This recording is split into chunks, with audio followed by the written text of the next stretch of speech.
आनंद की प्राप्ति उसकी हो जाती है। ये बड़ा सूक्ष्म विषय, बाहरी व्यवहारिक नहीं समझ। सर्वाधारता, कोई भी किसी भी भाव से आए उसका आधार भक्त होता है। चिंता मत करो, भगवान बड़े कृपालु हैं, बहुत जल्दी परम मंगल हो जाएगा। सकामता से अगर प्रभु के चरणों में गए तो निष्कामता आने में देर नहीं लगेगी। अगर निष्कामता सत्संग से प्राप्त हो गई तो भगवत साक्षात्कार के लिए अब ज्यादा समय नहीं रह गया। निष्कामता में भगवत साक्षात्कार होता है, सकामता से प्रभु से अगर हम जुड़े तो निष्कामता अवश्य प्राप्त हो जाती है, क्योंकि मेरे प्रभु का प्रभाव ऐसा है। इष्ट देव का पूर्ण विश्वास, छठवां। सातवां, सर्वा आराध्यता। अपने आराध्य देव में इतना तन्मय है कि सब उसकी आराधना करते हैं। ये शरणागत का लक्षण है, सब उसे प्यार करने लगते हैं।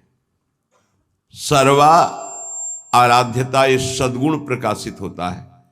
जैसे सर्वाधारता, सबका आधार, ऐसे सर्वा आराध्यता, उसके ऐसे सद्गुण प्रकाशित होते हैं, उसका ऐसा प्रभाव स्वभाव कि सब उसकी आराधना करते हैं। आठवां, इष्टानन्यता, एक भरोसो, एक बल, एक आस विश्वास। नवां, निज स्वरूप विस्मरण, अपनी भी याद गई, केवल अपने इष्ट देव की याद। देखो, वेदांत में निज स्वरूप स्मरण, प्रेम में निज स्वरूप विस्मरण।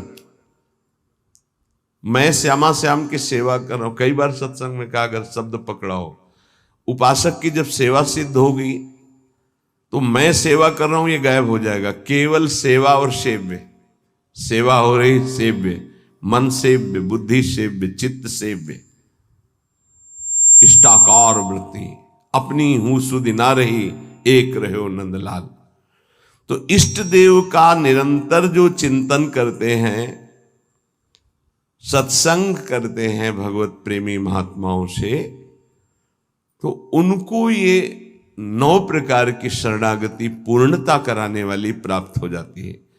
फिर तो इतना आनंदमय जीवन होता है, जैसे खाण का खिलौना है, चीनी का, दीपावली में वो प्रकाशित होता है, घोड़ा बने हुए और उसमें बैठे हुए। तो चाहे जहां से शुरू करो, मीठा ही मीठा है, उसमें मीठा ही है, दूसरा कुछ नहीं है।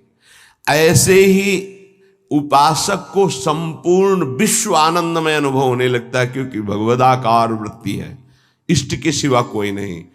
उसका उठना बैठना, चलना फिरना, खाना पीना, सोना जागना, सब आनंदमय होता है। और यही हम चाहते हैं कि हम सर्वानंदमय हो जाए, लेकिन भोगों को भोगने से नहीं, संसार के चिंतन से नहीं, रुपया के बल से नहीं, बुद्धि के बल से नहीं, भगवत भक्ति के प्रभाव से सर्वानंदमय हो जाएंगे, दसों दिशाएं आनंदमय हो जाएंगे। नाम जपत मंगल दिशि दसहु, दसों दिशाएं उसके लिए मंगल भवन हो जाएंगी, जो नाम जप कर रहा है, भगवान के चिंतन में है। बड़ा उपहास करने की चेष्टा की महाप्रभु चैतन्य देव की। काशी में विराजमान अपने मठ में, जहां हजारों शिष्य वेदांत दर्शन के अनुसार चलने वाले, ब्रह्मबोध की स्थितियां, जब महाप्रभु चैतन्य देव का यश प्रकाशित हुआ तो सुना एक सन्यासी होकर नृत्य करते हैं, कीर्तन करते हैं, ऐसा सभाओं के बीच में, ऐसा नगर कीर्तन होता है, घर में बंद करके दरवाजा कीर्तन होता है, भगत लोग खूब अच्छे अच्छे पदार्थों का भोग लगाते हैं। बड़ा उपहास का भाव उनके अंदर आया। सन्यासी होकर ये नाचते हैं, गाते हैं, ऐसा। इनको तो एकांत में बैठ करके समाज चिंतन शून्य होकर आत्मस्वरूप में स्थित होना चाहिए। ये व्यवहार, ये तो प्रारंभिक भक्ति के साधकों का होता है, ऐसा नहीं होना चाहिए। जो प्रेम की महिमा नहीं जानते हो, चाहे जितने बड़े ज्ञानी हो, उनकी भाषा बदल जाएगी। प्रेम एक अलौकिक दिव्य भगवत तत्व को भी अधीन करने वाली सामर्थ्य का नाम है। जहां भगवान की भगवत्ता का विस्मरण कर दे, जीव के जीवत्व का विस्मरण कर दे, अभी आम ब्रह्मास्मि की सिद्धि वाले कैसे जाने। इन्होंने लिखा एक पत्र में महाप्रभु को कि जो कबूतर है वो कंकड़ चुनता है, बाजरा आदि चुनता है, इतना उसके अंदर विकार होता है। अच्छे अच्छे पदार्थ पाने वाला क्या निर्विकार हो सकता है? क्या ये संन्यास धर्म है? ऐसे कई बातें हैं। महाप्रभु के पास एक से एक सार्वभौम विद्वान विराजमान, भट्टाचार्य एक से एक विद्वान। कैसा सन्यासी, कैसे कैसे शब्दों का प्रयोग कर रहा है। संस्कृत में सार्वभौम भट्टाचार्य जी ने श्लोक लिखा कि तुम्हें यह ज्ञान है, आंतरिक स्थिति से तो मैं उत्तर नहीं दे रहा हूं, केवल बाहरी बात बता रहा हूं कि बड़े बड़े पशुओं का संहार करके स्वयं शिकार करके सिंह खाता है। कहीं कहीं आता है जीवन में एक बार संतान उत्पत्ति करता है, कहीं कहीं आता है वर्ष में एक बार। तुमने खुद लिखा ये बंदर, कबूतर, कई ऐसे जीव पाए गए जो बहुत ही ऐसा काम भाव उनके अंदर। क्या आहार प्रधान है काम में? क्या बाहरी दृश्य से किसी की स्थिति जानी जा सकती है? पर उनको अपने ज्ञान के आगे कुछ समझ में नहीं। सार्वभौम भट्टाचार्य का प्रभु आदेश कीजिए पूरी काशी में सबको बैठाल कर अगर इनको परास्त न कर दे तो बता। बहुत अद्भुत विद्वान सार्वभौम भट्टाचार्य जी। एक कोई ग्रंथ था, उसका नाम हमें याद नहीं है। उस समय ना तो कोई ऐसे छापे थे कि छप जाए, और उस बड़े मोटे ग्रंथ को उनको प्राप्त करना था। तो गए तो वहां उनसे प्रार्थना की कुछ दिनों के लिए हमें दे दो। बोले कदापि नहीं। तो उनका फिर एक बार सुना दो हमें। उनका हाँ ये हो सकता है। एक बार सुनने मात्र से पूरा प्रारंभ से लेकर विश्राम तक पूरा ग्रंथ कंठास्थ कर लिया। ऐसे विद्वान महापुरुष। महाप्रभु से कहा प्रभु आपके विषय में इनको हम काशी में जाके पढ़ा। महाप्रभु का नहीं, ये हमारी भक्ति का स्वरूप नहीं है। संयोगवशात कृपालु महाप्रेम स्वरूप चैतन्य देव जी काशी पधारे।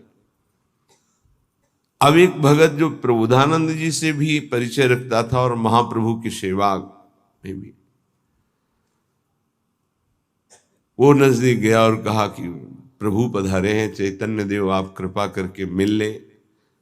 वो इसलिए मिलाना चाहते थे कि बहुत अच्छे संत हैं, पर इनके मन में ऐसी भावना वेदांत को लेकर जो आई है, तो ये समझें कि वेदांत ही सर्वस्व नहीं, वेदांत के ऊपर भी कोई रस है जिसका नाम प्रेम है। उन्होंने कहा मुझे किसी से मिलने की आवश्यकता नहीं, मना कर दिया। श्रीपाद प्रबोधानंद, उस समय प्रकाशानंद सरस्वती नाम था।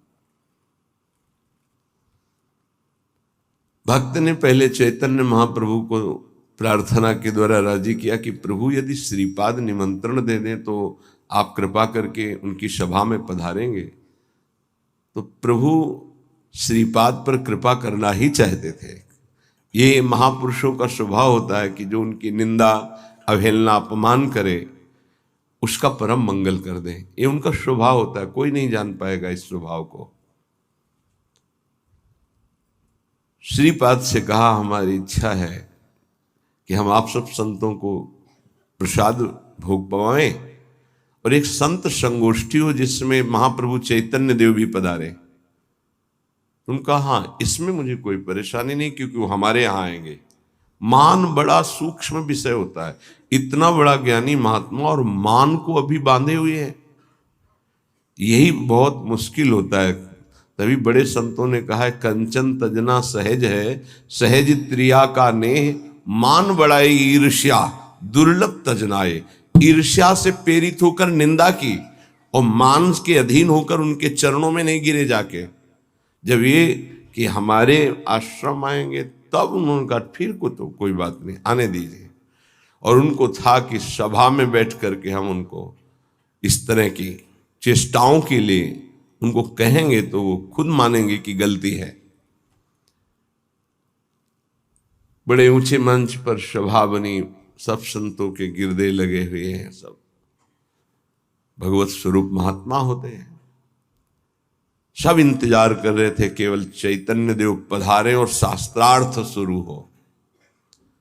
महाप्रभु तो प्रेम की साक्षात, जहां वो उच्च स्वर में बोलते थे, अमार प्राणनाथ कृष्ण, तो ऐसा लगता था कि प्रेम फैल रहा है, वर्षा हो रही। कोई ऐसा नहीं होता हा कृष्ण ना बोल दे। अमार प्राणनाथ कृष्ण, मेरे प्राणनाथ कृष्ण, नाम कीर्तन के बीच में जोर से महाप्रभु बोलते थे। दैन्यता तो कूट कूट के भरी हुई, क्योंकि स्वयं प्रभु हैं। प्रेम शिथिल शरीर, नेत्र घूर्णी प्रेम मद से, जैसे प्रियाजू की अंग कांति, ऐसे महाप्रभु चैतन्य देव की अंग कांति। गौर वर्ण देखे तो लुभायमान हो जाए, ऐसे कमल नयन, विशाल नेत्र। जो ही पधारे तो किसी को कहना नहीं पड़ा कि खड़े हो जाओ। जितने सब थे उनकी रूप माधुरी को देखते ही खड़े हो गए। श्रीपाद फिर भी नहीं, कहा बैठो बैठो, आने दो ना उनको।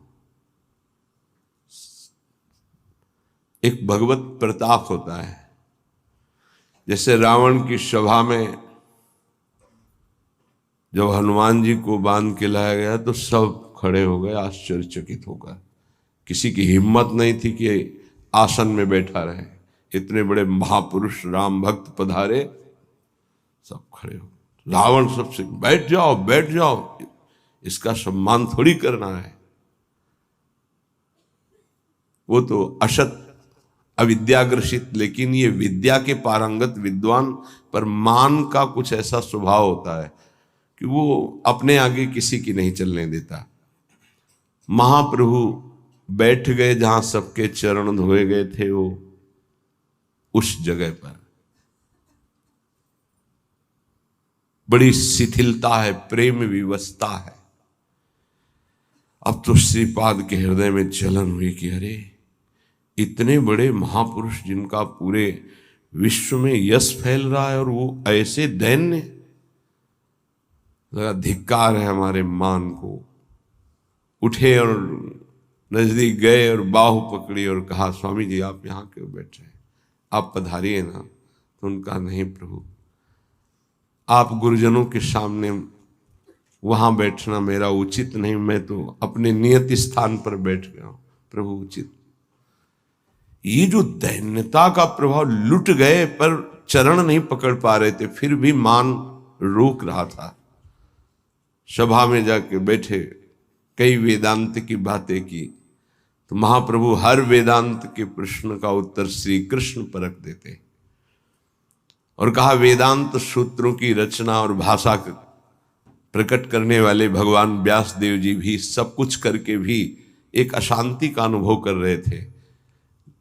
बाद में देवर्षि नारद जी की प्रेरणा से जब श्रीमद् भागवत श्री कृष्ण रूप माधुरी लीला माधुरी का गायन किया तो उनको परम विश्राम मिला। वो क्यों नहीं वेदांत में परम शांत हो गए थे, क्यों रचना की? बहुत विशेष चर्चाएं हुई। श्रीपाद प्रभावित तो हुए पर बार बार तर्क उठ रहा था, क्योंकि बहुत बड़े विद्वान थे। महाप्रभु वहां से पधारे, भावावेश में एक दिन काशी के किनारे घाटों में कीर्तन महाप्रभु का, और ये भी विश्वनाथ जी के दर्शन करने के लिए जा रहे, जे ही देखा अश्रुओं की धार रोमांच, और वो कृष्ण नाम की माधुरी छाई हुई थी काशी में। अब लगा कि हे अब नहीं, अब मान का बोझा मैं नहीं ढो सकता। गए, दंड रख दिया चरणों में, साष्टांग लौट गए, प्रभु अब नहीं। बहुत रोका अपने को, इस मान ने मुझे बहुत दुख दिया, और इसी मान ने आपको उपहासास्पद वचन कहे, प्रभु अब इस अधम को स्वीकार कर लीजिए। महाप्रभु श्री भावावेश में उठाए और कहा, प्रकाश तो हो चुका है पर प्रबोध नहीं हुआ। आज से तुम्हारा नाम प्रकाशानंद नहीं, प्रबोधानंद होगा। और श्री कृष्ण की अपार कृपा तुम्हारे ऊपर, जाओ श्री वृंदावन धाम की रज का सेवन करो। प्रियाजू की विशेष कृपा तुम पर हुई।